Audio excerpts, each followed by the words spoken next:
White Hal is Guisgawil, Kuntal Nation to Quit, Stackmute, Kikan Mutus, Kikinchkulam, Kinsuchsiosquam. So, hello everyone. My name is Sarah Alexis. I come from a place called Nashwedo Creek, and it's located just outside of Vernon, British Columbia, on Okanagan Lake. And I am a water person. I'm trying to squeeze Kukumshkin until Smilkami until Nkrulau. Good afternoon, everyone. My name is Tessa Terbasket. I am from the Smilkami watershed, and I'm a proud Syilx Okanagan Nation member. I work here at the Okanagan Nation Alliance in Natural Resources, which is the tribal council for our member communities. So just a little bit of background information about who our organization is and who our nation is. So as Tessa mentioned, we are the tribal council for 8 of our communities. We have 7 here in Canada and 1 in northern central Washington. We are located in the southern interior of British Columbia, and our territory is comprised of multiple different types of ecosystems and land formations. So the Okanagan Nation Alliance, each of those member communities, the chief from each community comes to what is called the Chief Executive Council table, and that is our governance system here at the nation. So it's a collective approach that when we are united, we have a stronger stance and can make decisions for across the territory, whether that's in wellness or fisheries. So a great example is the Okanagan Nation Alliance with the communities and our elders. We're able to go on a journey of bringing back salmon into this region from being extirpated from the creation of the dams. So one of the main issue that we want to focus on today is looking at access to potable water in Indigenous communities. And this has been an issue that has been ongoing in a few of our communities here in British Columbia for a while now. But this issue is much bigger than Syilx Nation. It goes across Canada, it goes across the North America. It's one of those challenges that has been brought up from our forefathers before us. Almost a century ago, a collective of interior chiefs got together and wrote a letter to, at the time was Prime Minister Sir Wilfrid Laurier. And in that letter, our chiefs talk about the importance to access to water, to land, and to all things that create the livelihood of who we are as Syilx people, but in the bigger context as Indigenous peoples across Canada. And this particular issue is one that Tessa and I both hold very close to our hearts. We have had so much experience working within our communities and really hearing a lot of the emotional and physical impacts that having access to potable water has done to our nation members, to our families, and even beyond that, looking at how a lot of our ecosystems are just as impacted. And it's something that we're hoping that many young creative minds will help take up, work towards. So just to add on to what Sarah was saying, one thing that we wanted to share with the AquaHack students and youth, so we urge you to watch this after this PowerPoint, is Global News did a short documentary on why even having clean drinking water in Indigenous communities across Canada is even still an issue. It really gets into the system colonial history, as well as just some basic information on what is a boil water advisory, that kind of thing. It's a very useful documentary. One thing I want to make special note of, so this past federal election term, now that we're in the new one, but the past one, Prime Minister Justin Trudeau and the Liberal government made a promise to end all boil water drinking advisories by the end of this term, by 2020, which they have been making some headway, although I would say they've been ending long-term boil water advisories. But some of those communities have been going back onto a short-term boil water advisory because it's a really complex issue. So for instance, their strategy has been mainly to put the budget towards infrastructure in communities, putting in really high-tech, fancy wastewater or drinking water treatment plants. when you can't think, it's a system issue, so you need a systems approach. So you need to think of a training program for community members to become water operators.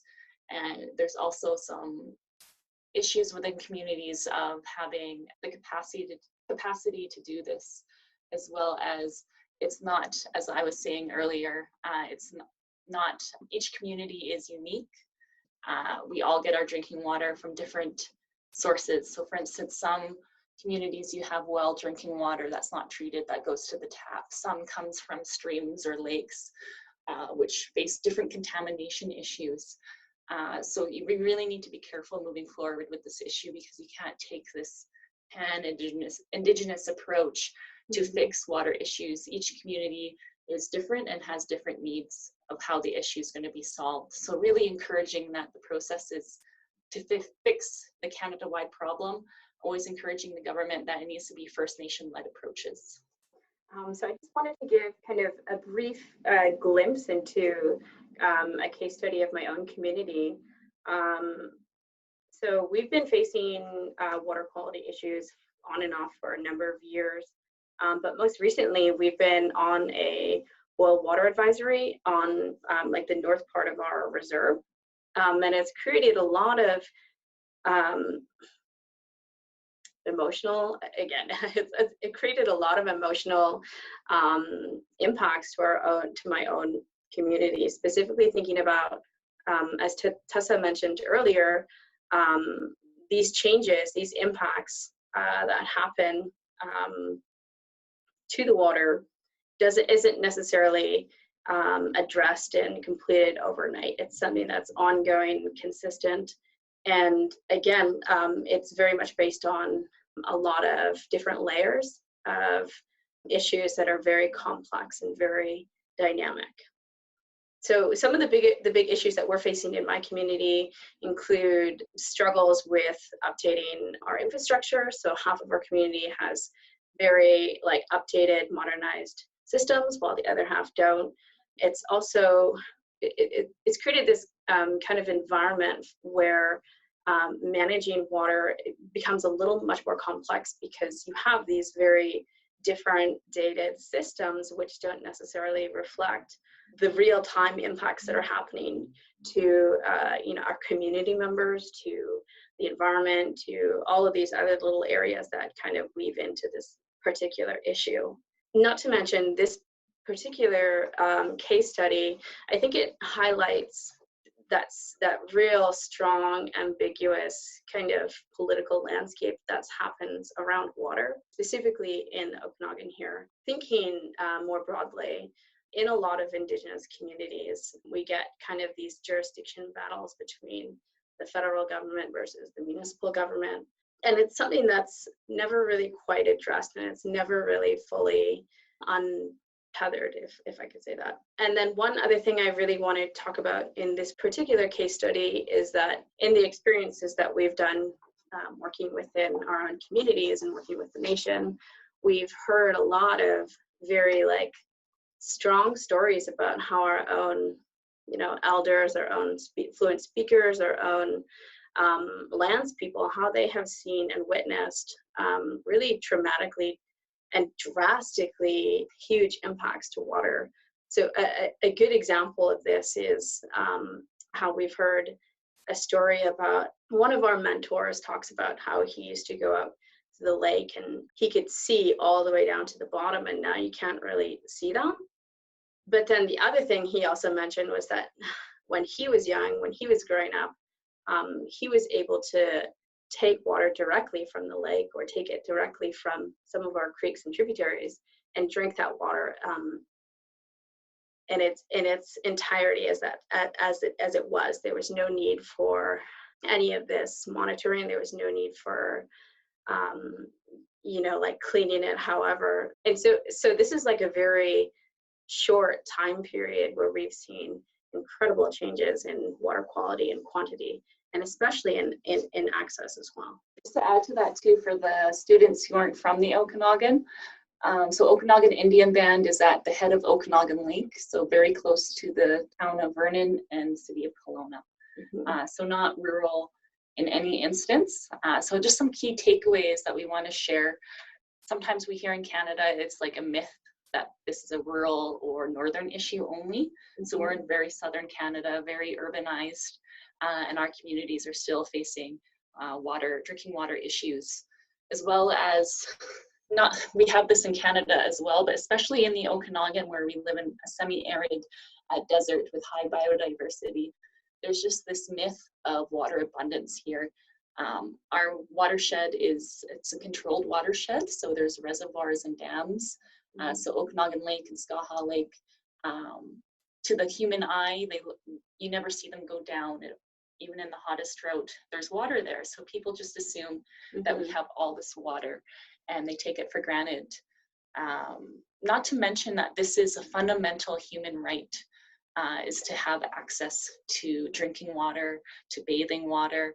It's something that we all need to strive to ensure that all peoples across the world can have one day. From a Silk perspective, which is Silk is our nation name, we don't always think of things from a human perspective, for instance. So it's not just about drinking water for us, but we also need to consider the fish, the animals, the deer, the contamination and overuse of water that we do here in the Okanagan has major implications on those key species that also need water for their life, as well as this is such a systemic issue that we really need to take a framework of a systems approach and be interdisciplinary.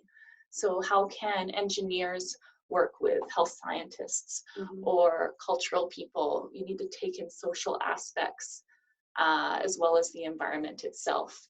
And to do this, we really do need to be collaborative. We need to start, all management of natural resources moving forward needs to become collaborative if we're going to fix some of these complex issues. So here we have a list of some key resources and references. Again, as we've kind of mentioned, a lot of these, depending on where you want to focus in on this issue, a lot of those resources or data sets might be different depending on the location. So we have some recommendations here that Tessa and I kind of go through every now and then in our work. If you have more questions or inquiries, both Sarah and I will be joining Slack for this journey, so please reach out to us on that platform.